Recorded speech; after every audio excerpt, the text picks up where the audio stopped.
So Luka Doncic is now a Los Angeles Laker, and I know I'm mostly an NFL channel, Madden guy, but this is one of the most shocking trades in sports history. I mean, this is a guy who's a 5-time All-Star, 5-time All-NBA, has taken his team to the finals. I mean, he scored 70 in a game. Like, this is not your average star. This is a superstar, a generational talent. So you think if someone's gonna trade him, they're gonna get like a huge package in return. Nope. Instead, the Lakers get Luka, Maxi Kleber, Markieff Morris, and Dallas got Anthony Davis, Max Christie, and a 2029 first-round pick. That's it. The third team in this, the Jazz, got Jalen Hood, Schifino, the Clippers 2025 second-round pick, and the Mavs 2025 second-round pick. But we're going to focus on the Lakers and the Mavericks. Some of you guys might not be huge basketball fans, so I wanted to see if we could find the perfect trade or trades that could put this in perspective, in NFL terms, just how shocking this would be. I mean, it was so shocking that when everyone saw it, like, it doesn't matter who you are, when you saw this tweet from Shams, you were like, okay, this man had to be hacked. Like, there's no way this is actually real. And then his next tweet was, oh no, this is real. Luka's actually going to the Lakers. And then you're like, okay, well, they must have got a Rudy Gobert type package, or, a K.i.D,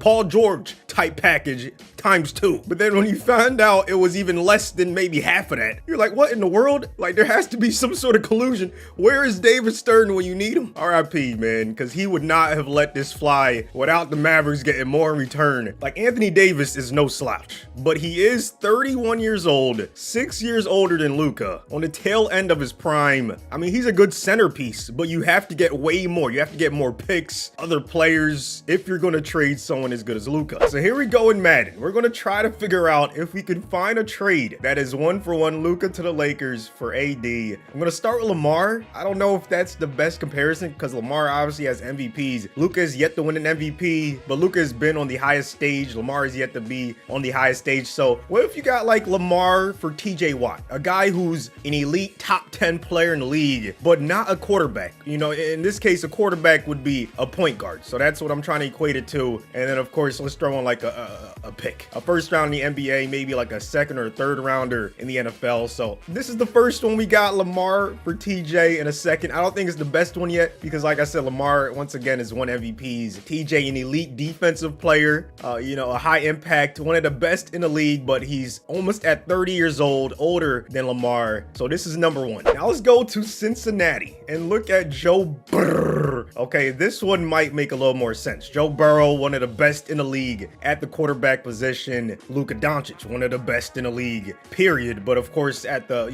point guard position, has been on the highest stage. Burrow has been to a Super Bowl. He ended up losing. Luka Doncic has been to, a finals, ended up losing, is perennially in the MVP conversation. Burrow, once again, always in the MVP convo. Only 27, so, not that old, still in his prime, and has dealt with some injury issues. Luka has not dealt with as many as Burrow, but this year, he is, kind of injured. So maybe that's a good comparison. Now we have to find someone for AD. Now AD has won it all on the Lakers, so that's where it gets a little bit tough. I was looking at maybe a Warner, maybe a Bosa. Bosa's only 26. I thought he's older than that. Warner's only 27. So if he was like a little bit older, maybe this would make sense. Warner, I think one of the best in the league, top 10 in the NFL, one of the best at his position, on defense. Maybe this would make some sense. Burrow is the Luka in this case. Warner is the AD, and then you get like a pick. Maybe this one. But if our goal is to find someone, 1-for-1 for AD, it has to be someone that has won it all. Someone on defense that's an older, okay, it doesn't have to be defense. It has to be a non-quarterback position. So maybe like a Cooper Kupp,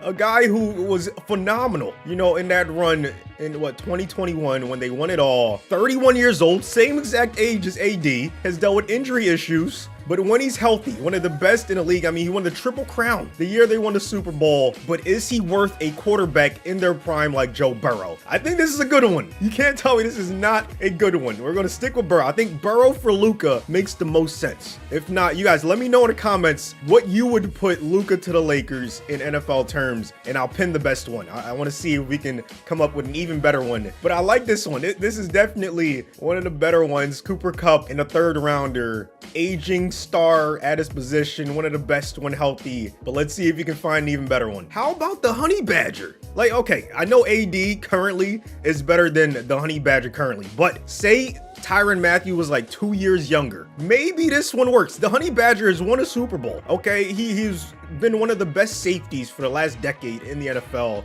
Would this make sense? I mean, you guys let me know, those of you guys that watch both football and basketball. The Honey Badger in his prime, or tail end of his prime, did he have the same impact as an Anthony Davis? Maybe slightly below.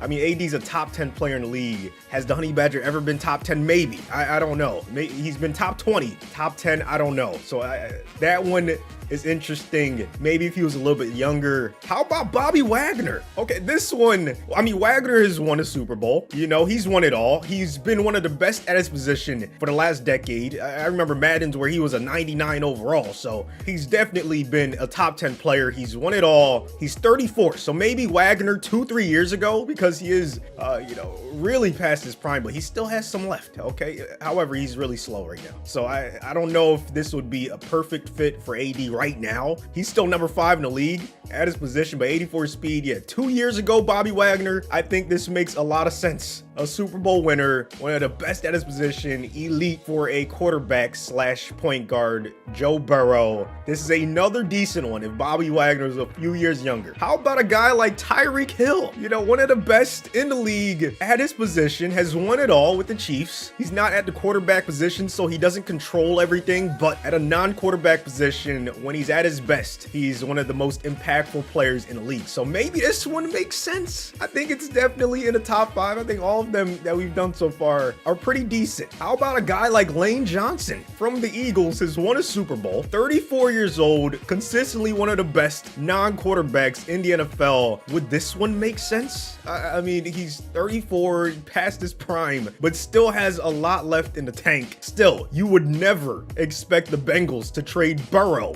in the middle of the season in his prime for a guy like Lane Johnson, one of the best at his position, but a non-quarterback. You'd be like, what are the Bengals doing? So maybe this one makes sense. I saw some people try to put, you know, a guy like Burrow in the Luka spot, and then a guy like maybe Rodgers in the AD spot. I don't think this is a good comparison because AD's not a point guard. So I don't think the quarterback comparison really works for this. That's why I don't think this is the best one. I saw not only Rodgers, but I saw a guy like Matthew Stafford floated around as the AD piece in the NFL terms. I still don't like this one, once again, because it would be like a point guard for a point guard. You're still getting a guy that conducts the entire offense. Meanwhile, AD doesn't. As great as he is, he's not a point guard. He doesn't, control things. He's not, that elite playmaker that Luka is. So if it's not Lamar or Burrow, then I think the only other guy that hasn't won it all, like we can't use Mahomes because he's won multiple rings. Luka has yet to win. Josh Allen hasn't been to a Super Bowl, but he's been close. He's been to the AFC Championship game. That's why I still like Burrow as my favorite Luka comparison in the NFL. But if there's a close number 2, I think it would have to be Allen because Lamar has won MVPs. Luka has yet to win an MVP. So maybe Allen will be the second closest comp, and then we use the same comparisons we've used in the past for Joe Burrow. Maybe even like a Mike Evans. I mean, he's won it all. He's a non-quarterback that's consistently elite, one of the best at his position. Does he have the same impact as an AD? I don't know. I don't know if he's on that level. I mean, AD, top 10 player. Has Evans been a top 10 player? I don't know. But he's a future Hall of Famer, has won it all, and a non-quarterback. So maybe this makes a little bit of sense. And then another one I saw was Chris Jones. He's won multiple rings. AD only won one. So if we're not being 100% accurate, maybe this makes sense. Chris Jones still has a lot left in the tank. Still one of the best in the league. Arguably still the best at his position. But he's a non-quarterback. So maybe this kind of, puts in perspective what it would be, but still, you would be like, what is going on? Why would the Bills trade Allen halfway through the season in his prime for a guy like Chris Jones? Elite talent, but not a quarterback. You'd be like, what are the Bills doing? They need to be investigated. But I think one of the ones we looked at throughout the video was pretty good. I'll try to pin the best one in the comments. Thanks for watching. I'll see you on the next one. Like the video. 'Cause I'm on one, hey, number one.